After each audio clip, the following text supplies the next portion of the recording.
Pode ser, irmãos, que bom nós estarmos juntos mais uma vez. Eu sou o pastor Emerson e é sempre bom ter você aqui no nosso canal. E nós estamos estudando a revista do terceiro trimestre de 2020, que tem por título Os Princípios Divinos em Tempos de Crise.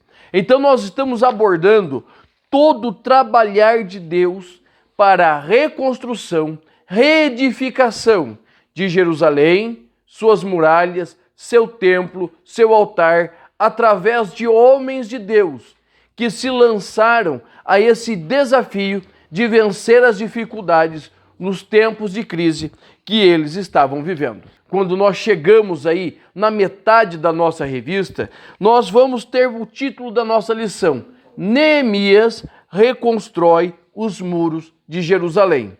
Nas lições anteriores, nós tínhamos o papel de Zorobabel e de Esdras como estando ali, como ator principal. Agora, daqui para frente, nós vamos ter a pessoa de Neemias como sendo o principal personagem, desta história, desse projeto de Deus. Então, o nosso textuário vai dizer assim: nunca mais se ouvirá de violência na sua terra, de desolação ou destruição nos teus termos, mas os teus muros serão chamados salvação e as tuas portas louvor.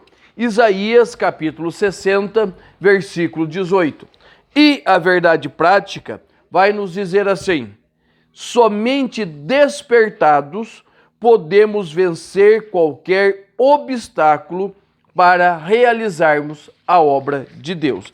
E isso, irmãos, nós precisamos ter muito em mente, que não é porque a obra é de Deus que nós não enfrentaremos dificuldades e obstáculos. Não é porque a obra é de Deus que tudo vai ser mil maravilhas. Nós já temos visto nas lições anteriores as dificuldades de Zorobabel, as dificuldades de Esdras. Agora nós vamos nos deparar com Neemias, que está entrando no cenário, certo? Através de um despertamento de Deus. Nós vamos falar isso já no primeiro tópico, E esse despertamento vai trazer um novo mover, uma nova forma de andar aí nesta grande obra, ok?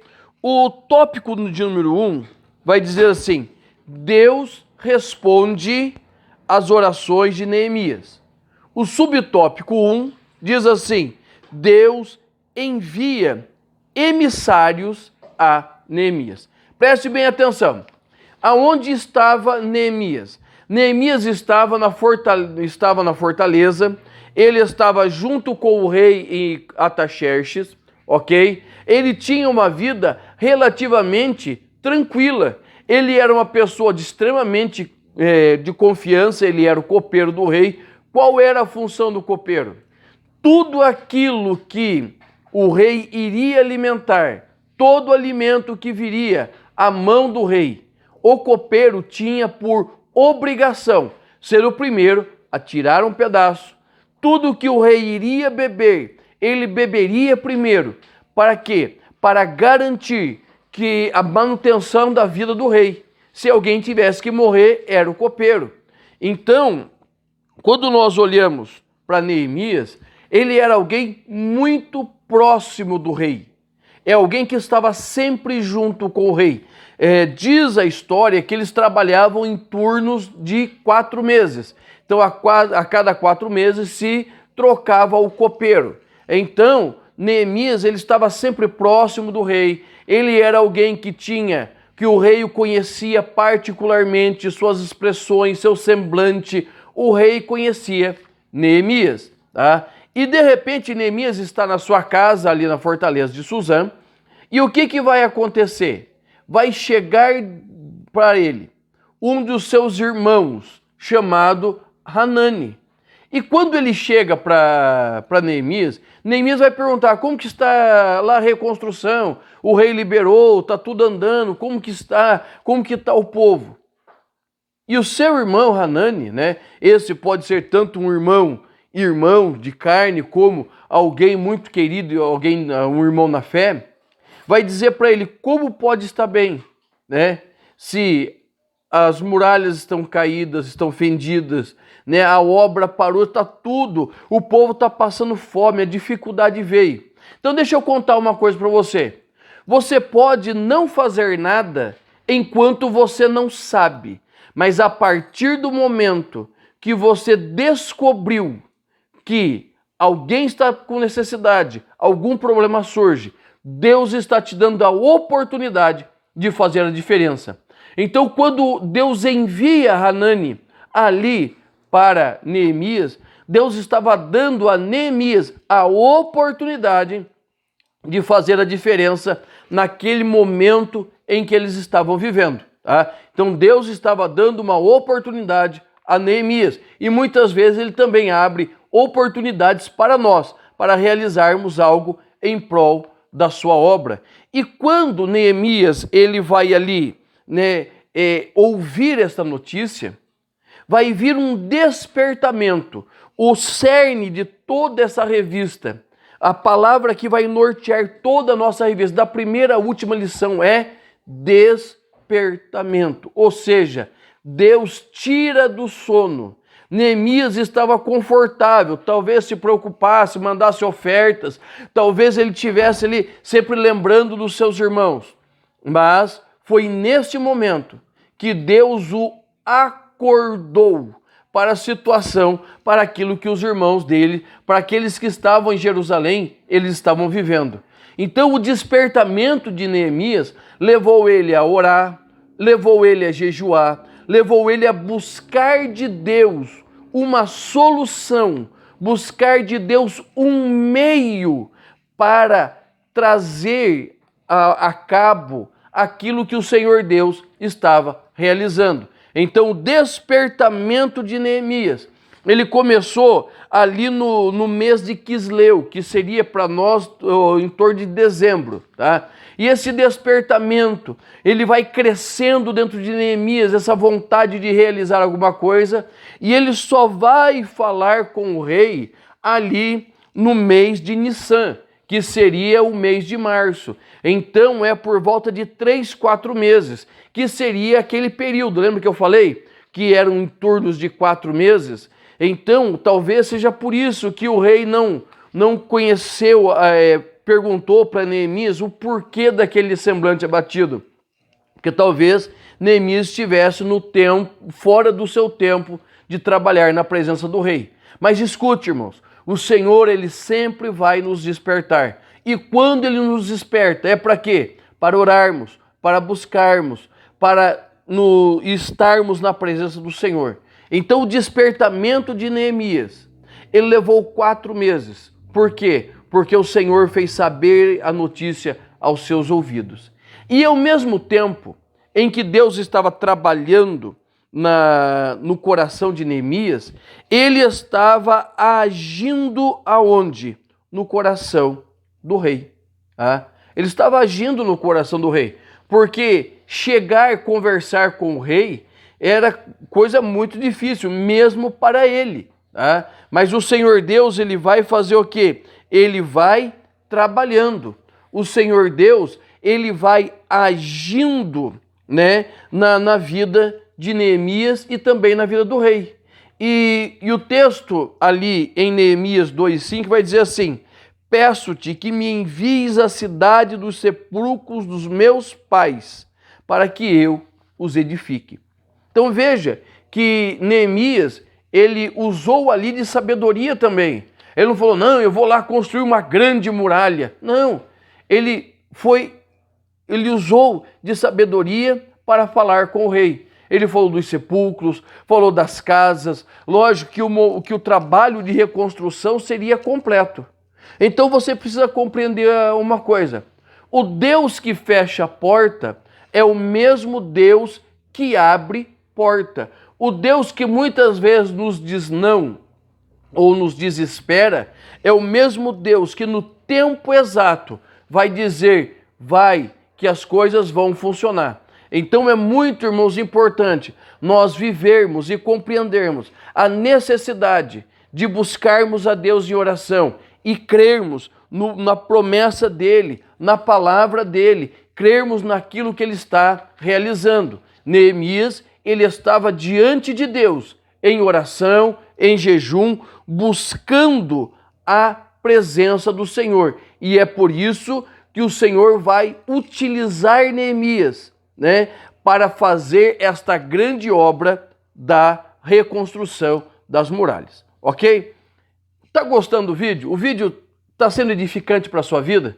Não esquece de apertar o botãozinho vermelho aí para se inscrever, certo? Também deixe o seu like, o seu joinha aí, isso vai nos ajudar muito dentro aí do YouTube a crescer. Também aproveita, irmãos, e compartilhe os nossos vídeos, tá? Aproveita as suas redes sociais, a sua escola dominical e compartilhe aí os nossos vídeos para que mais pessoas possam aprender da palavra de Deus. O segundo ponto vai dizer assim: Neemias chega a Jerusalém. Deus falou com Neemias, Deus falou com o rei, Deus proveu toda uma situação. O rei, né, foi muito bondoso, deu cartas, né? Lógico, marcou um tempo para ele voltar, porque Neemias era muito importante para o rei. Mas o que acontece? Quando Neemias ele chega, a primeira coisa que ele vai fazer um levantamento da situação. O que Neemias vai fazer? Ele vai sair de noite, preste atenção, ele vai sair de noite por Jerusalém. E ele vai vasculhar todas as ruínas, ele vai ver todas as fendas, ele vai ver todos os problemas estruturais que a cidade tinha. Tá? Para quê? Para que depois ele vai falar com os magistrados, os nobres e com o povo. Então, outra coisa, anote aí. Muitas vezes nós não conseguimos realizar aquilo que Deus colocou no nosso coração porque nós contamos antes das coisas estar planejadas. Planeja tudo, organiza tudo e depois você coloca em marcha, né? Depois que você colocar em marcha, você conta para as pessoas o que está acontecendo, tá? Porque tem muitas pessoas que não entendem e outras que vão tentar fazer você desistir do seu projeto. Quando Neemias, ele fez toda a organização, quando ele arquitetou o seu plano, o seu projeto, viu todas as falhas, viu todas as necessidades, o que ele fez? Ele reuniu os magistrados, ele reuniu o povo, ele reuniu todos aqueles que tinham condições de ajudar na obra.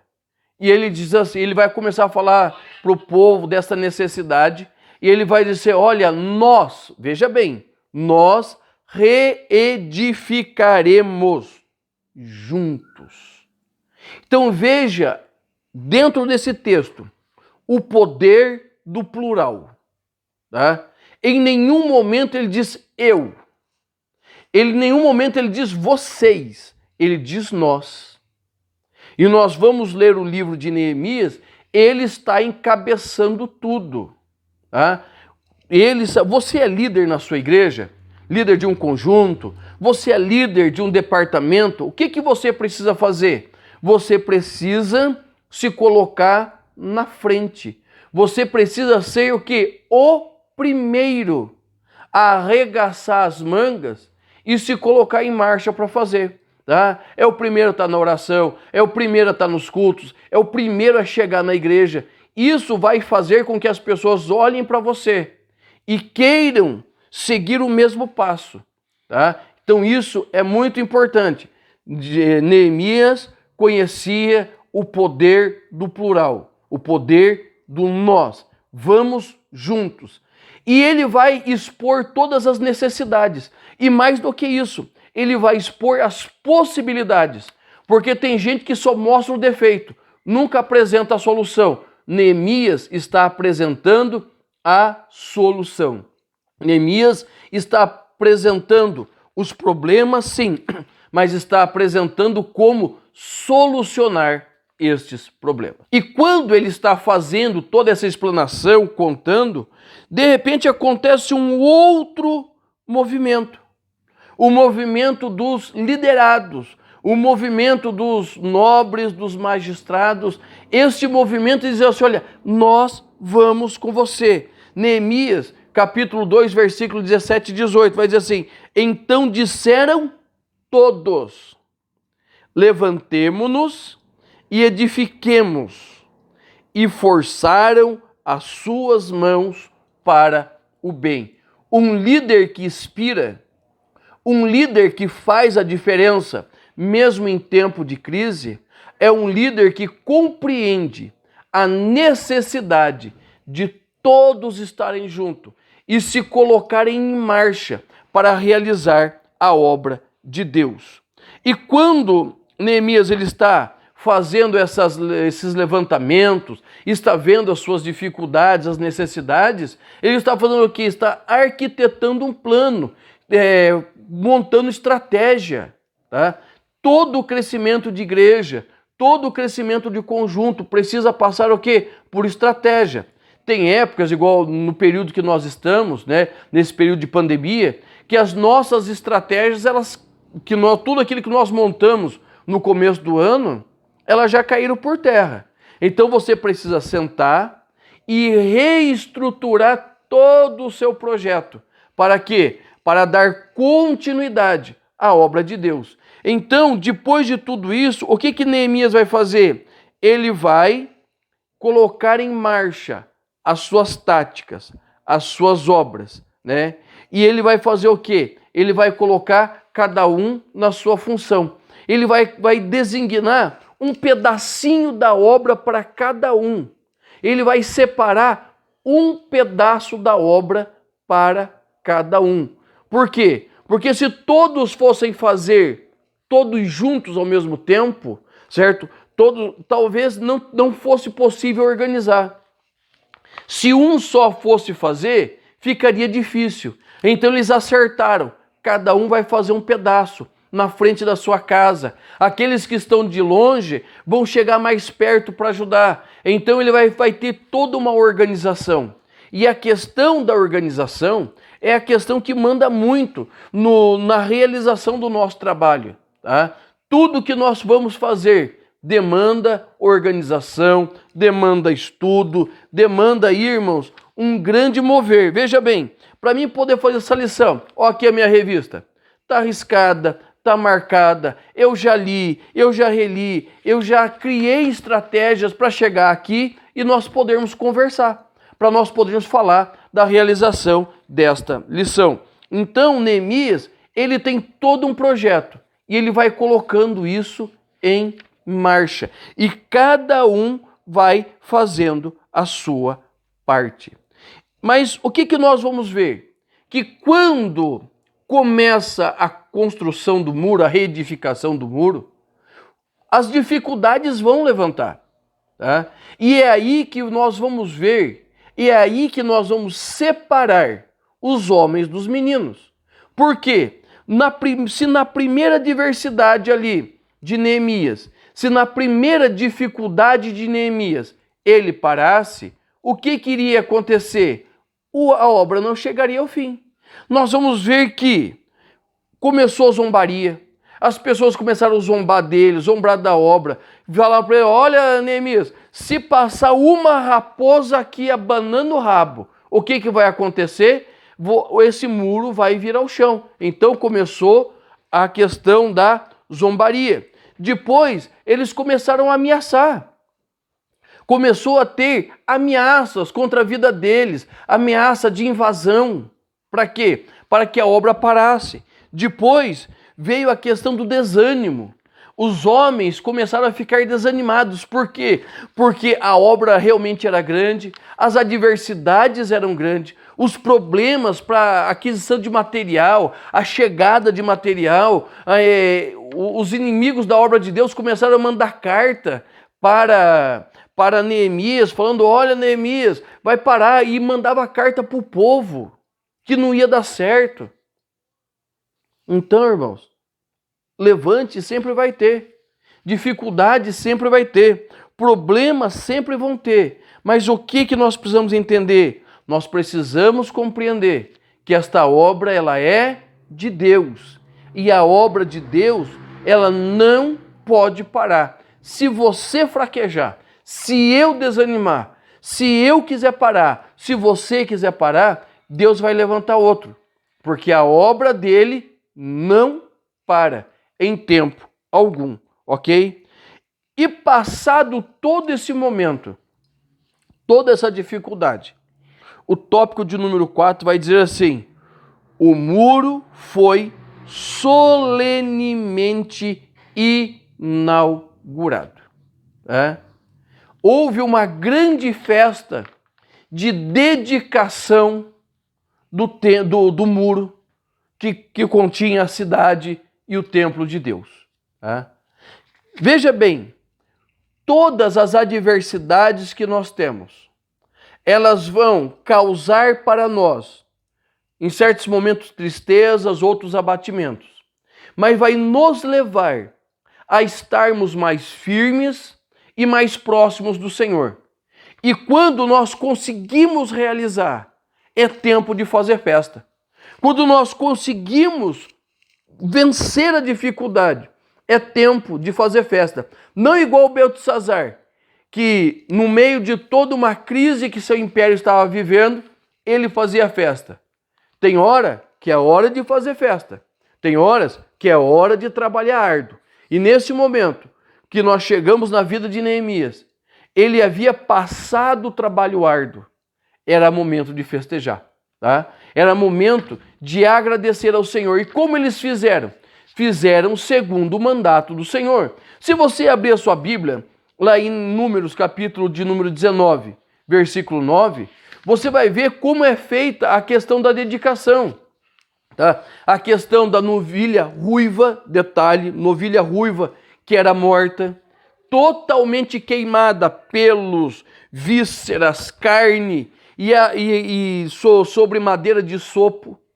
E depois que se fazia toda esta queima, se pegava as cinzas e se colocava à parte, e depois se misturava na água de purificação. O muro foi purificado segundo Deus. Preste atenção, o muro foi reedificado segundo Deus. E é isso que nós precisamos compreender. Tudo que nós vamos fazer, até mesmo as nossas festas, precisam ser segundo Deus, segundo a vontade de Deus. O Senhor Deus, ele tem uma forma de realizar todas as coisas. E o que nós precisamos fazer, irmãos? Nós precisamos nos colocar no centro da vontade de Deus, fazendo tudo conforme a vontade dele. Os muros trazem ensino simbólico importante. Primeiro, o muro fala da salvação. 1 Pedro, capítulo 5, versículo 8, vai dizer para nós que o nosso adversário está ao derredor, bramando como leão, certo? Está ao derredor. Ou seja, nós estamos no meio. Ao nosso redor está o muro da salvação. Ao derredor, ou seja, fora dos limites do muro, está o nosso adversário, buscando quem possa tragar. E isso vai dizer para nós o seguinte, que em todo o tempo, o Senhor Deus, ele vai cuidar de mim e de você, por causa deste grande presente que ele nos deu, chamado salvação. A salvação é esse presente de Deus, que precisa estar sempre levantado, fortalecido, edificado, estruturado nas nossas vidas. E quando nós recebemos esse presente da salvação, nós nos alegramos, É só você ver quando uma pessoa aceita Jesus na igreja. Que festa maravilhosa que vira. Pode ser um culto de festa, pode ser um culto simples. Mas quando existe salvação, o que vai acontecer? Vai existir uma grande alegria, um momento de festa. Por quê? Porque os muros foram reedificados. Os muros foram levantados. Aquela pessoa que estava sem Deus, sem paz e sem salvação, ela encontra guarida, ela encontra segurança. Então, irmãos, que o Senhor Deus te ajude a manter sempre o seu muro de pé e que a graça do Senhor nos ajude a estarmos sempre guardados debaixo do Senhor. Amém? Deus te abençoe, em nome de Jesus. Deixe o seu like, deixe o seu comentário, tá? E vai ser um grande prazer te responder, tá bom? Deus te abençoe, em nome de Jesus.